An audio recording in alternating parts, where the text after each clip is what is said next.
நிறைய பேரால daily recommended protein அளவை எடுத்துக்க முடியல. பர்டிகுலர்லி வெஜிடேரியனா இருந்தாங்கன்னா அவங்களுக்கு புரோட்டீன் ரெக்கமெண்டேஷன் வந்து தேவையான அளவுக்கு எடுத்துக்க முடியல. அவங்களுக்கு வெவ்வேறு புரோட்டீன் பவுடர் எழுதி கொடுத்துட்டு இருந்தேன். அதையெல்லாம் பார்த்தா கார்போஹைட்ரேட் அதிகமா இருக்குன்னு சொல்லிட்டு அப்புறம் வே புரோட்டீன் எழுதி கொடுத்தேன். வே புரோட்டீன் பார்த்தா காஸ்ட் அதிகமா இருக்கு. டாக்டர் என்னதுன்னா 2500 ஒரு 1 kg ஆகுது, அது எப்படி டாக்டர் அஃபோர்ட் பண்றதுன்னு கேட்டாங்க.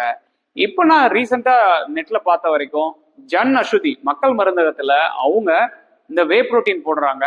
அதை பத்தி சர்ச் பண்ணி பார்த்ததுல கூட அதுல வந்து ஹெவி மெட்டல்ஸ் இல்ல அப்படின்னு சொல்லிட்டு சில இன்ஃப்ளூயன்சர்ஸ் வந்து ரிசர்ச் பண்ணி போட்டிருக்காங்க. புரோட்டீன் கண்டென்ட்டும் பார்த்தா அவங்க சொல்ற அளவுக்கு ஆல்மோஸ்ட் 90-95% வந்து அக்செப்டபிளா இருக்கு. ஸோ நீங்க யாராவது ஜன் அஸ்வதிங்கிற அந்த மக்கள் மருந்தகத்துல வே புரோட்டீன் வாங்கியிருந்தீங்கன்னா அதை பத்தி சொல்லுங்க. காஸ்ட் வந்து 1500 1600 அந்த ரேஞ்சில் சொல்லியிருந்தாங்க. ஸோ ஆல்மோஸ்ட் ஒரு 800 to 1000 rupees அதர் பிராண்ட்ஸோட இருக்கு. நீங்க யாராவது யூஸ் பண்ணியிருந்தீங்கன்னா உங்களோட எக்ஸ்பீரியன்ஸை ஷேர் பண்ணுங்க.